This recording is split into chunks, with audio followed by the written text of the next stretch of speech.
aho Yesu yafashe afite vino afite n'umutsima udasembuye agafata ati uyu ni umubiri wanjye ugiye kubatangirwa aho igitambo gikuraho ibyaha uko mubona ndimo nkuvungagura niko ugiye gushenjagurwa ku bwanyu n'abandi bose kugira ngo mugirirwe imbabazi z'ibyaha. Yarangiza agafata n'igikombe cyarimo vino akavuga ati aya ni ikimenyetso cy'amaraso yanjye nayo agiye kumenerwa mwebwe n'abandi bose kugira ngo mugirirwe imbabazi z'ibyaha, kandi aya maraso ngiye kumena ni amaraso y'isezerano rishya. Ibyo ngibyo bikaba byirepeta muri Bibiliya ahantu henshi, aho honyine niho nkotinze. Urumva ko ibyo uyu mugabo Melikisedeki uyu mutambyi yakoreye Abrahamu akabimuzanira, hari ikintu byahise bibyara muri we.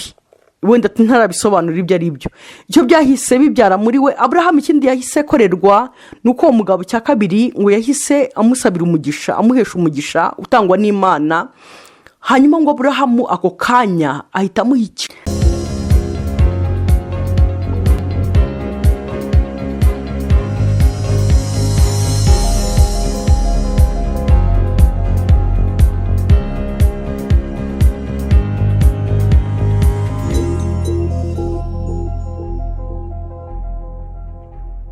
ndabasuje mu izina ry'umwami wacu Yesu Kristo. Mbashimiye yuko muri benshi kugira ngo twongere kubana.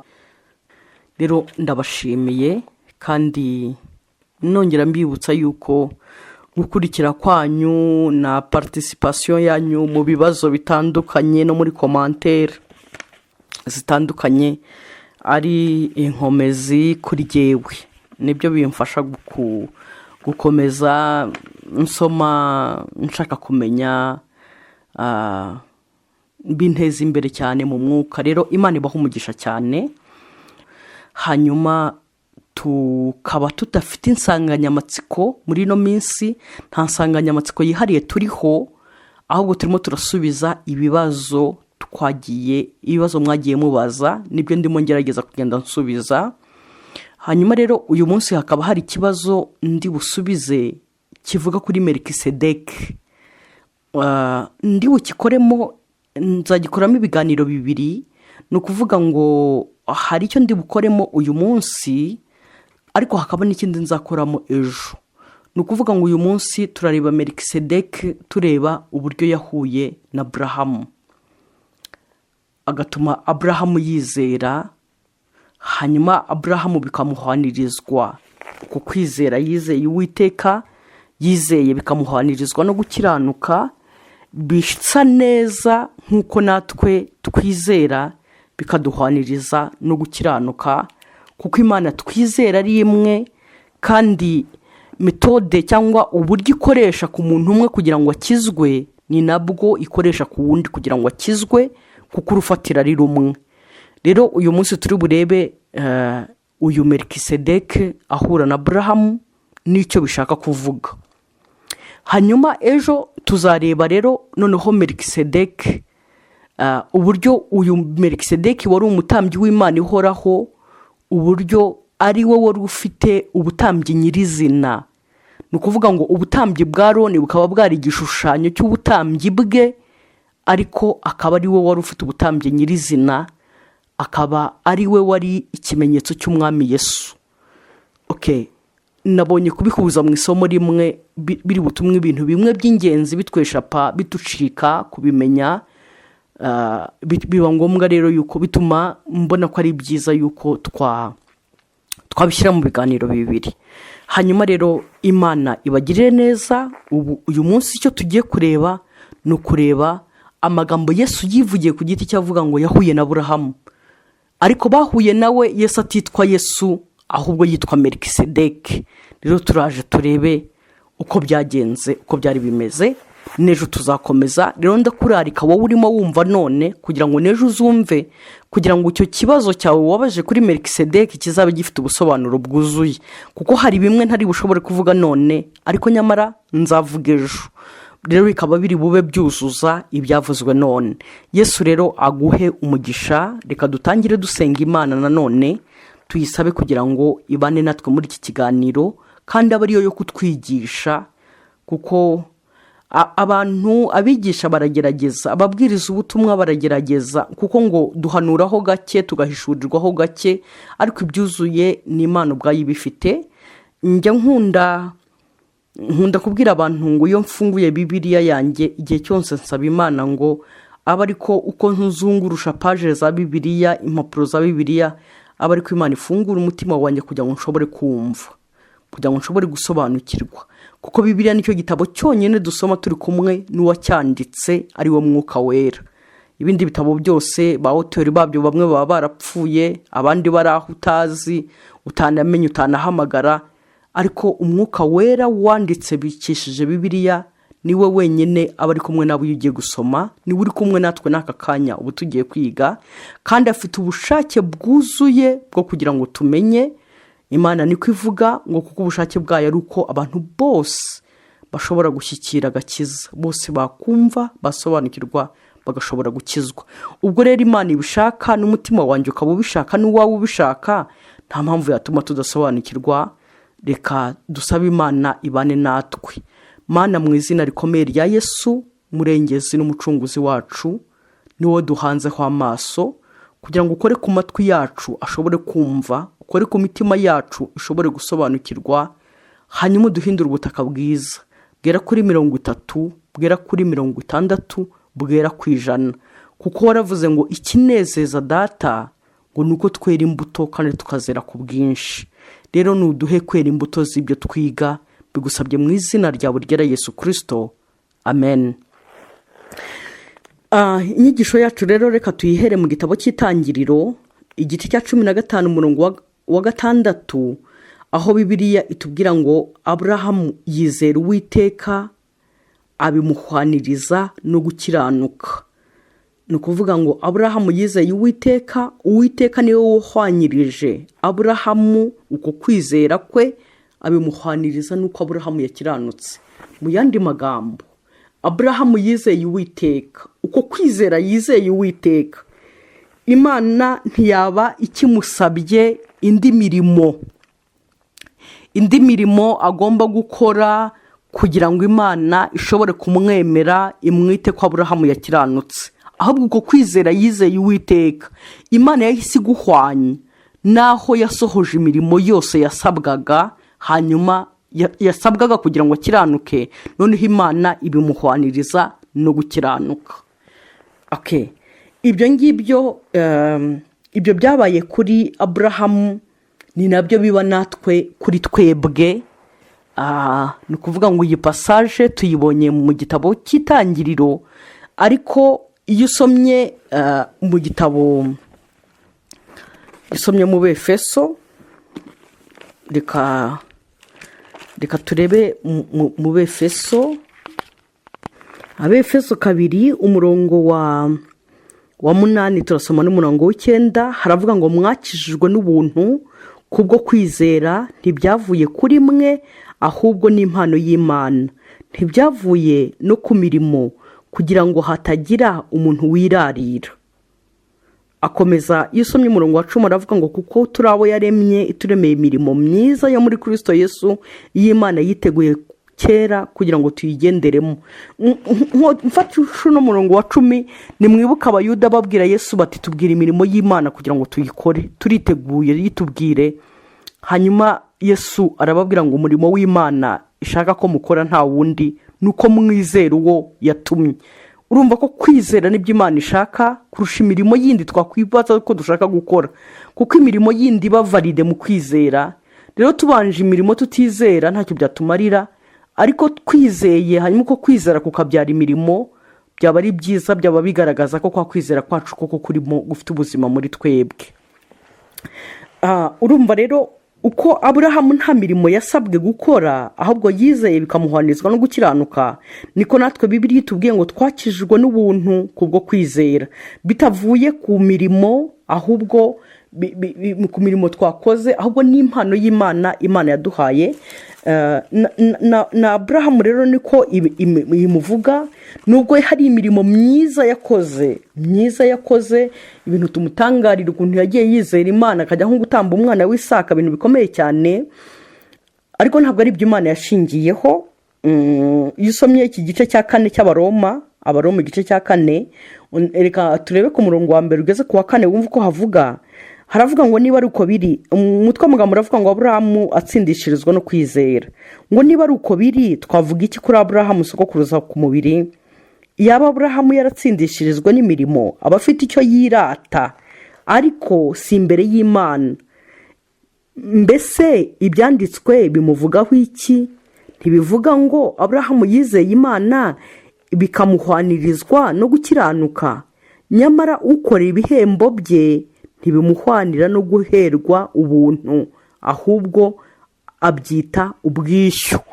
Bisobanurwa ngo we Aburahamu ubwo yizeraga Imana ikabimuhwaniza no gukiranuka, iyo aza kuba ari imirimo yakoze byakabaye atari guhwanirizwa, atari ubuntu yagiriwe, ahubwo byakabaye ari ibyo yakoreye kweri, ari imirimo ye yabimuhesheje. None ntabwo ari imirimo yakoze yabimuhesheje, ahubwo yarizeye, yizera Uwiteka.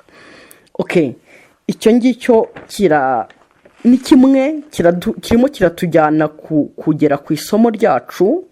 Ntabwo ari uko twahereye kure cyane turi bubimenye. Hanyuma ibyanditswe bitubwira ko Aburahamu ari sekuruza w'abizera. Ni ukuvuga Imana yamusezeranyije ko mu rubyaro rwe, ko ari we mu rubyaro rwe ariho Imana izahesha amahanga yose umugisha. Ariko urubyaro ibimubwira turaruzi, nk'iyo usomye nko mu Bagalatiya igice cya 3 umurongo wa 16, Bibiliya ivuga urwo rubyaro ko mu by'ukuri rutari imbyaro nyinshi yabyaye, ahubwo rwari urubyaro rwashushanyaga Kristo, ko muri we ariho amahanga yose yo mu isi azaherwa umugisha. Hanyuma Imana rero yamugize ko azahesha amahanga yose umugisha, azaba sekuruza w'abizera. Hanyuma kuba sekuruza w'abizera ni ukuvuga ngo nuko hari abandi bazashobora kwizera bakizera nka we, nk'uko twabirebye mu Befeso. Ariko reka duse nk'abahagarara gato turebe icyo bizera ni iki. Bibiliya yatubwiye ngo bizeye Uwiteka, ariko si Uwiteka bamwizera mwiki? Kuko nabyo bisaba kuba presi. Kwizera Uwiteka nabyo bifite bamwizera mwiki, bamwizera ko yagize gute. Turebye nko mu butumwa bwa Yohana, ubutumwa bwiza bwa Yohana igice cya 5, reka turebe ku gice cya 5 umurongo wa 24, haravuga ngo nukuri ni amagambo Yesu yavugaga. Haravuga ngo nukuri ndababwira yuko uwumva ijambo ryanjye akizera uwantumye aba afite ubugingo buhoraho. Uwumva ijambo ryanjye bikamutera kwizera uwantumye aba afite ubugingo buhoraho, kandi ntazacirwaho iteka, ahubwo aba avuye mu rupfu ageze mu bugingo. Hari ahangaha basaba kwizera uwatumye Yesu. Niwe Yesu arimo avuga, kwizera uwatumye Yesu.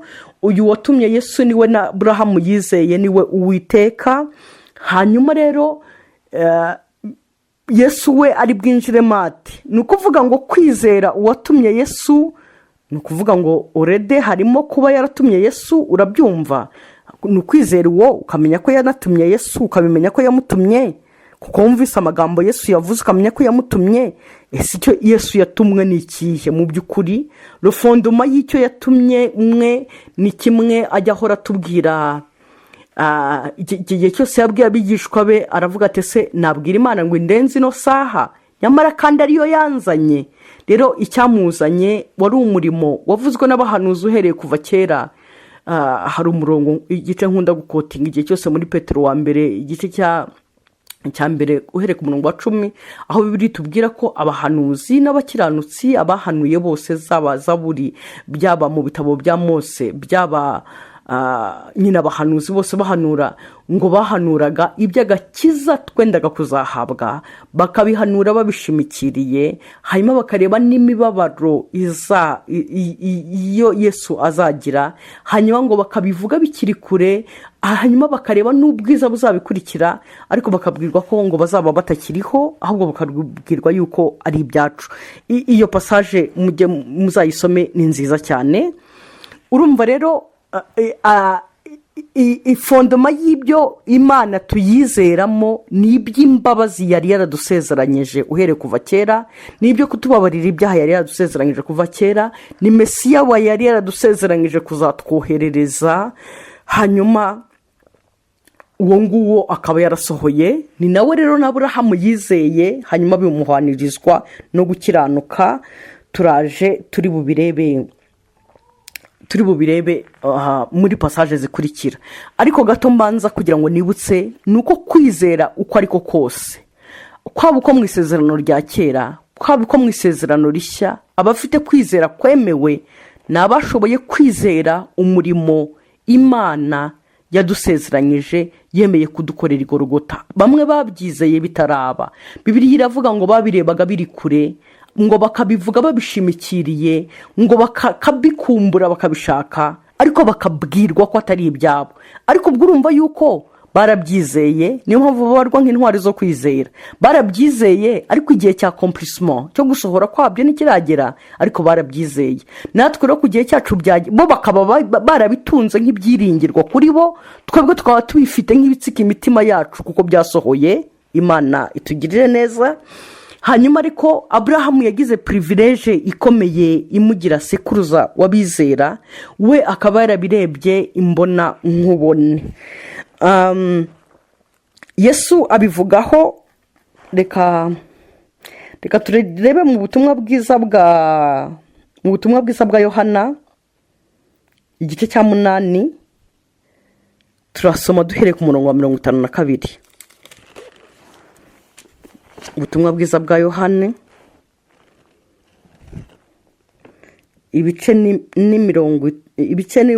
ubutumwa bwiza bwa Yohana igice cya 8, umurongo turi busome duhereye ku murongo wa 52, twumve icyo Imana ihavuga.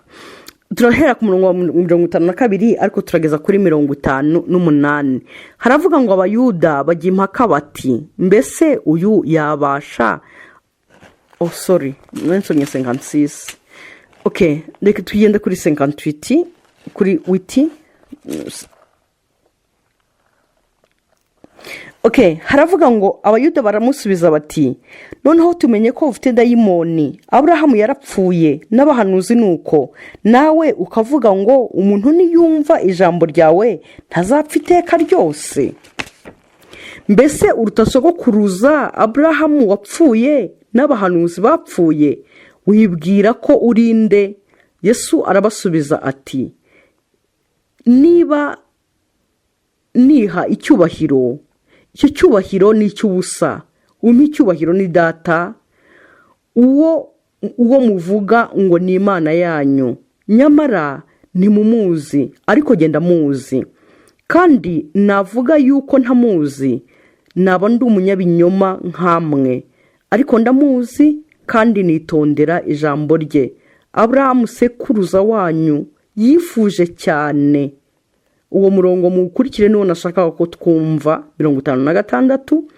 Aburahamu sogokuruza wanyu yifuje cyane kureba umunsi wanjye, kandi awubonye aranezerwa. Abayuda baramubwira bati, ko utaramara imyaka 50, Aburahamu wamubonye ute?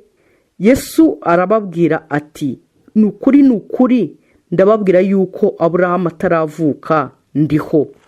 Yesu ashimwe. Iyo ni témoignage y'umwami Yesu, ni ubuhamya bwe arimo aha Abayuda. Iyo usomye iki gice yenda uhereye nko ku murongo wa 31, yarimo atangira kubabwira abana ba Aburahamu nyakuri n'abatari Aburahamu nyakuri. Bamwe babwira yuko bamwe nubwo bavuga ngo umwana n'ababatura bazaba batuwe by'ukuri, bati ntituri imbata. Akomeza bereka ko bari imbata z'ibyaha, ko umuntu abimbata y'icyo yumvira icyo, hanyuma abumvisha ukuntu nubwo biyitirira Aburahamu ariko muri bo harimo abantu b'urubyaro rw'inzoka. Ibyo nabyo simbitindaho. Noneho ageraho rero arimo ababwira hano ati, umuntu niyumva amagambo mubwira akanyizera atungwa ntazapfa, azaba avuye mu rupfu ageze mu bugingo. Batari ko wiyita nde wowe? Abasogokuruza bacu bose bakomeye cyane kurenzaho cyane na Aburahamu, sogokuruza wacu mukuru yarapfuye, hanyuma se wowe wiyita iki gituma utapfa? ati wowe utekereza kuri mukuru kuruta Aburahamu? Nuko noneho akomeza rero abumvisha uburyo Aburahamu Yesu amuruta, kuko uyu murongo turangirijeho wa 58 yababwiye ngo Aburahamu ngo atarabaho ndiho, Aburahamu ataravuka njyewe nahozeho. Iryo jambo ni n'ijambo rikomeye cyane kurenza yenda uko nguko ndivuze, kuko iyo Mose Imana irimo imutuma kujya mu Egiputa muribuka, akabwira Imana ngo se nzababwira yuko ngo Imana yabo yabatumyeho, ngo Imana ya sekuruza, Imana ya Aburahamu, ngo nzagenda mvuge ko iyo Mana ari inde yantumye, ngo uzagenda ubabwire ngo ndiho yababwiye niwe ubatumyeho. Urumva rero ko iyo ndiho Imana ya Aburahamu niwe n'ubunini wivuze hano, ataburahamu atarabaho ndiho. Hanyuma arababwiye rero, nsubire hejuru ntageze kuri uwo murongo narangirijeho, arababwira ngo Aburahamu ngo yifuje mu buzima bwe ngo yuko yabona umwe gusa mu minsi yanjye, cyangwa mu yandi magambo yifuje ko twagira gutyo umunsi umwe tugahura, kuko Aburahamu nk'umukiranutsi iyo yitegerezaga akabona agahishurirwa mu mwuka umurimo uzaba w'i Karuvari. Nimbivuga gutyo ntabwo nzi bube nkabije cyane, kuko iyo Bibiliya ivuga kuri Aburahamu usomye hano intwari zo kwizera mu Baheburayo 11, Bibiliya ivuga ngo yabaga mu mahema, ngo yaba we yaba na Yakobo yaba na Isaka ngo babaye mu mahema, kuko barebaga umudugudu urutaho kuba mwiza, ngo bari bafite ibyiringiro, bareba agakiza, bakareba ubwiza tuzahabwa uko buzaba bumeze. So urumva rero ko yari muri dimension zo guhishurirwa, ntabwo nakabije mbivuze gutyo. Noneho muri ibyo bintu yarebaga rero by'agakiza twendaga kuzahabwa, aribyo bimwe yajyaga ashushanya ubwo yazamukaga nko ku musozi wa Muri yagiye gutamba igitambo, akavuga ko Uwiteka ari uzibonera igitambo. Rero yarabizi ubwo yajyaga atambira Imana igitambo, agakora igicanira, akamena amaraso, akavusha amaraso, akabazi ko ariyo abunga n'Imana, nabwo nyine yabaga ashushanya igitambo nyakurikiza, ayo maraso y'igitambo cy'ubugingo buzahongerera ubugingo bwacu kugira ngo ubugingo bwacu budashira butamarwaho. Rero ibyo byose yarabibonaga, yarabikoraga, hanyuma ngo kifuza niba byashoboka ko mu minsi yo kubaho kwe yabona umunsi umwe mu minsi y'umwana w'umuntu, cyangwa mu minsi y'umwana w'Imana. Nibyo Yesu arimo avuga hano, ati hanyuma yarawubonye, ati aranezerwa cyane. Aribyo byatumye aba Bayuda, kuko babyumvaga mu mubiri, byatumye bahita basara, baravuga bati ya bati noneho urakabije cyane, bati se Aburahamu mwahuriye hehe? Bati wowe nturagira n'imyaka 50, Aburahamu yabayeho kuva kera, bati se ubwo bavuga ko mwahuriye hehe? Byaba byaragenze gute ngo mubonane? Nibwo babwiraga ngo Aburahamu atarabaho rero ndiho, ariko nabyo ntekereza yuko nabyo batabyumvise. Reka turebe reference mu gitabo cy'Itangiriro ku gice cya 14 kugira ngo turebe rero aho bahuriye hari hehe, byari bimeze gute. Reka turebe mu izina rya Yesu. Gitabo cy'Itangiriro igice cya 14 ndasoma umurongo wa 18 ngeze kuwa 20. Kadusome mu izina rya Yesu. Ni igice cya 14 umurongo ni wa 18 ndasoma no 19. Gitabo cy'Itangiriro haravuga ngo kandi Melikisedeki umwami w'i Salemu azana imitsima na vino, yari umutambyi w'Imana isumba byose, amuhesha umugisha ati Aburahamu ahabwe umugisha n'Imana isumba byose nyir'ijuru n'isi, kandi Imana isumba byose ihimbazwe, yakugabije ababisha bawe. Nuko Aburahamu amuha kimwe mu 10 cya byose. Amen. Okay, harimo amagambo 3 nshaka ko turebaho neza. No kuvuga ngo Aburahamu, reka manze kuko nsomye inkuru nyihereye hagati, nse nkuheraho gato imbere kugira ngo twibuke icyari gitumye bahura naho yaravuye Aburahamu yaravuye ku itabaro.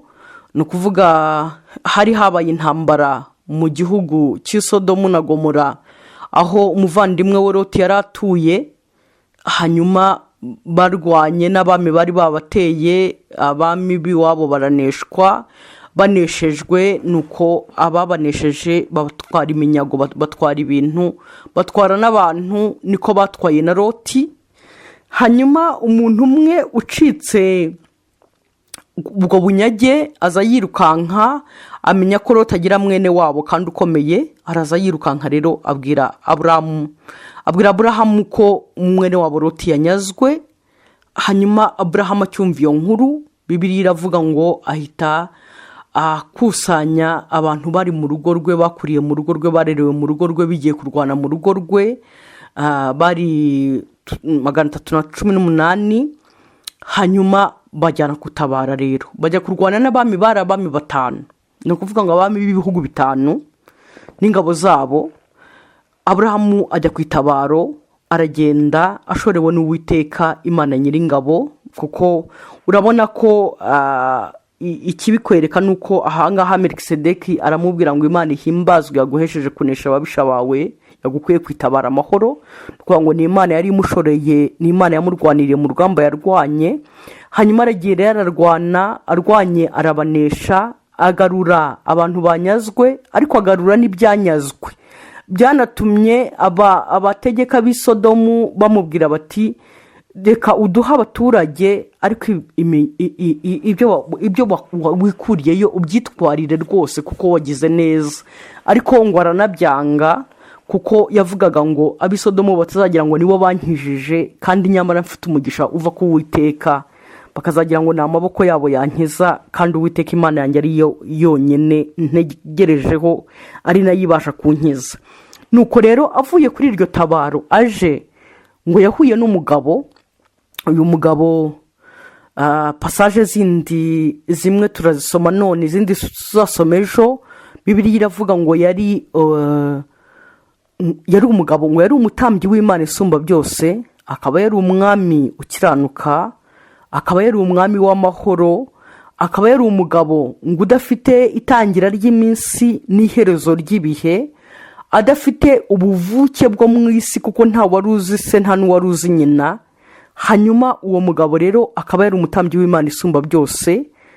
Aburahamu aramubona, ni nabwo bwa mbere yari amubonye muri icyo gihugu, nta bundi yari yarigeze amubona. Hanyuma uwo mugabo nta bintu byinshi tumuziho bikomeye icyo gihe byabaye, ariko hari ibigaragara bikomeye byabaye by'uko Aburahamu uwo mugabo yahise azana vino, hanyuma azana n'umutsima, araza abiha Aburahamu. Yabimuhaye Aburahamu ntacyo yakoze, nta kintu aragakora na kimwe kibimuhesha, ngo amuha vino, amuha n'umutsima. Ndibaza ko icyo ngicyo gishobora kugira icyo cyatubwira. Hari twebwe nk'abasomyi ba Bibiliya tumaze n'iminsi dusubiza ibibazo byinshi. Iyo usomye pasaje nyinshi uhereye muri, reka tufate wenda kwizo muri Nouveau Testament, nko muri Matayo 26, uhereye ku murongo wa 26, aho Yesu yafashe afite vino, afite n'umutsima udasembuye, agafata ati uyu ni umubiri wanjye ugiye kubatangirwa, aho igitambo gikuraho ibyaha. Uko mubona ndimo nkuvungagura, niko ugiye gushenjagurwa ku bwanyu n'abandi bose, kugira ngo mugirirwe imbabazi z'ibyaha. Yarangiza agafata n'igikombe cyarimo vino, akavuga ati aya ni ikimenyetso cy'amaraso yanjye, nayo agiye kumenerwa mwebwe n'abandi bose, kugira ngo mugirirwe imbabazi z'ibyaha, kandi aya maraso ngiye kumena ni amaraso y'isezerano rishya. Ibyo ngibyo bikaba byirepeta muri Bibiliya ahantu henshi, aho honyine niho nkotinze. Urumva ko ibyo uyu mugabo Melikisedeki, uyu mutambyi, yakoreye Aburahamu akabimuzanira, hari ikintu byahise bibyara muri we. Wenda ntarabisobanura ibyo ari byo. Icyo byahise bibyara muri we, Aburahamu ikindi yahise korerwa nuko uwo mugabo cya kabiri ngo yahise amusabira umugisha, amuhesha umugisha utangwa n'Imana. Hanyuma ngo Aburahamu ako kanya ahita amuha 10 ku bintu byose yarazanye, ahita afataho 10 ahita aramuha. Ariko Bibiliya isobanura, nitugera mu gitabo cy'Abaheburayo ikaza kudusobanurira Aburahamu igikorwa yakoze, genda uribaza ngo Aburahamu ubundi yabwiye n'iki 10, kuki cy'amategeko cyari kitaragera, 10 bikaba byari bitaraza, yabibwiwe n'iki? uko yabimenye ni nk'uko ashobora kumenya ibya Mesiya akamenya ibya Yesu, kandi imyaka 2000 itaragera, cyangwa wenda n'abahanuzi benshi batarakusanyika ngo babihanure. Ni ukubera umwuka wa Kristo mu bugingo bwe. Ni ukuvuga Bibiliya irabivuga rero hariya mu Baheburayo ku gice cya 7 aho ivuga ngo Aburahamu ubundi yakabaye adatanga 1/10, kuko n'igihe cy'amategeko abagombaga kuzatanga 1/10 bari abuzukuruza be. Ni ukuvuga ngo bari urukiryi. Rero urumva arakomeye, kuko abatangishaga 1/10 wari umuryango wa Lewi ari ukomokwamo na Roni. Rero abo ngabo urumva nanone bari bakomeye, bandi Bisirayeli bandi bagombaga kubaha 1/10. Urumva rero a plus forte raison Abraham we yari akomeye cyane, ariko yamenye ko uyu mugabo amuruta inkubwe zitagira uko zingana. Ako kanya mu yandi magambo ni bya bindi ndabivuga gute, amenya ko ubutware uyu mugabo afite n'ubushobozi afite n'ubuhangange bwe butagira aho bugereranywa n'ubwa Aburahamu ndetse n'abazamukomokaho. Hanyuma arasubmitinga, aca bugufi munsi ye, hanyuma ahinduka umuto uheshwa umugisha n'umukuru. Mu magambo make nuko nguko nabivuga. Hanyuma uwo yaramenye yarinde. Rero dusubiye hariya twavuze uyu Aburahamu, wa mugabo yamuhaye vino amuha n'umutsima, hanyuma arangije amuhesha umugisha. Nasobanuye mbikompara mbigereranya no muri Matayo 26 duhere ku murongo wa 26, ariko biri mu maevanjile yose aho Yesu yari kwigaburo ryera rya nyuma aduha ikimenyetso cy'umurimo yaragiye kudukorera i Karuvari, aho umubiri we wari ugiye gushenjagurwa ku bwacu nk'uko bivuga, aho yaragiye kuba igitambo gikuraho ibyaha, amaraso ye yaragiye kumena, akaba ariyo y'isezerano rishya atwejesha ibyaha byacu, yinjirana hera rimwe akayinjirana rimwe rukumbi, ntiyongere kwitambaho ibyaha iteka, kuko amaraso ye ahagije kugira ngo atubere igitambo cy'iteka ryose. Wibuke ko uyu mugabo ni umutambyi. Yesu Kristo niwe uvugwa nk'umutambyi nyakuri washoboye kwinjira ahera h'ukuri, ahera hataremwe n'intoki z'abantu, ahera hahandi hashushanyaga hakurya ya voile, hakurya y'umwenda wari ukingirije. Ni ukuvuga ngo hatabutse igihe Yesu yari ku musaraba, ariko hashushanya hera nyakuri hamwe Imana yigeze kwereka Mose. Ubwo Mose yazaga kurema ihema, Yesu aho niho yinjiranye amaraso ye, ari umutambyi w'Imana iteka ryose, uruta abatambyi bose bo mu isi. Ni ukuvuga ngo uruta inzu ya Roni yose. Hanyuma uyu Yesu Kristo rero akaba ari we ushushanywa n'uriya Melikisedeki. Uyu munsi reka baruko mbivuga, akaba ari we wuriya Melikisedeki waruje nawe akereka Aburahamu, akamwereka cyangwa akamuhishurirwa ry'umusaraba, uko natwe yaduhaye umutsima na divayi, yaduhaye umubiri we nk'igitambo kishenjagurwa ku bwacu, nk'uko ubuhanuzi bwo muri bwa Yesaya 53 havuga ngo twamutekereze nk'uwacumbitswe n'Imana agakubitwa nayo, nyamara intimba zacu nizo yishyizeho, intimba zacu, ibyaha byacu nibyo yacumitiwe, igihano kiduhesha amahoro cyari kuri we, urwandiko rwaturegaga yarudukuje ku rubamba ku musaraba. Ni ukuvuga ngo rero uko atanga umubiri we akubitwa ashenjagurwa ku bwacu, nibyo by'ibyo yasohozaga biriya Yesaya yavuze. Rero urumva Aburahamu nawe yabwirijwe ubutumwa bwiza bw'umusaraba, kubw'uriya mutsima no kubw'iriya divayi, nk'uko twabwirijwe natwe ubutumwa bwiza bw'umusaraba. Ni ukuvuga ngo uhereye ku Yesu agiye gutambwa ari kwigaburo ryera, twabwirije ubutumwa bwiza bw'umusaraba, ariko noneho twebwe kuko twabayeho mu gihe cyo gusohora kw'isezerano, twongera no kumubona igorogota nanone asohoza ibyo ngibyo yari yavuze mu buryo bw'igishushanyo, uwo mubiri w'ushenjagurwa, hanyuma n'ayo maraso ye ameneka y'isezerano rishya, hanyuma turyinjiramo. Rero Aburahamu ababonye umunsi umwe mu minsi y'umwana w'umuntu, ababonye umunsi umwe muri iyo minsi y'igitambo, mu minsi ikomeye, kuri ibyo bintu yifuzaga bikomeye, aho tuzazuka tukinjira mu bugingo bw'iteka. Aburahamu aba arabibonye, amubonye rero amenya ko uwo muntu amuruta cyane, ntaho bahurira, adafiteho aho bahurira ku bintu birebana no kuba n'ubutambyi, kubera ko urumva muri we deja niho umutambyi ari, niho ubutambyi buri muri we, kuko inzu ya Aroni iri muri we mu rukiryi rwe, inzu ya Lewi iri mu rukiryi rwe, ari ikomokwamo n'inzu ya Aroni. Urumva niwe wakabaye ahagaze nk'igihangange, ari we gitambo, ari we mutambyi ukora akazi k'ibitambo, uhagarariye Imana n'abantu. None abonye umuruta kure cyane, ari we wa wundi, ahubwo we urukiryi rwe ruzaba ruhagarariye. Niyo mpamvu rero ariho yahise asohoza iby'amategeko, asa nk'aho amukuriye ingofero, ati njyewe reka mvemo, ahubwo aba ari wowe ujyamo, kuko ni wowe ubikwiriye, ni wowe Melikisedeki, ni wowe mutambyi w'Imana ihoraho, ni wowe utagira itangiriro ry'iminsi, ntugire iherezo ry'ibihe. Kuko tubaye abatambyi, ubaye umutambyi nkatwe, wazaba ugomba kwitamba ibihe byose, wazaba ugomba guhora winjira hera haremwe n'intoki z'abantu, uhinjirana amaraso y'ibitungwa. Ariko rero ni wowe mutambyi w'Imana ihoraho. Urumva icyo we yari ashoboye gukora ni ukumuhereza inkoni y'ubugabe, akamuhereza inkoni y'ubukuru.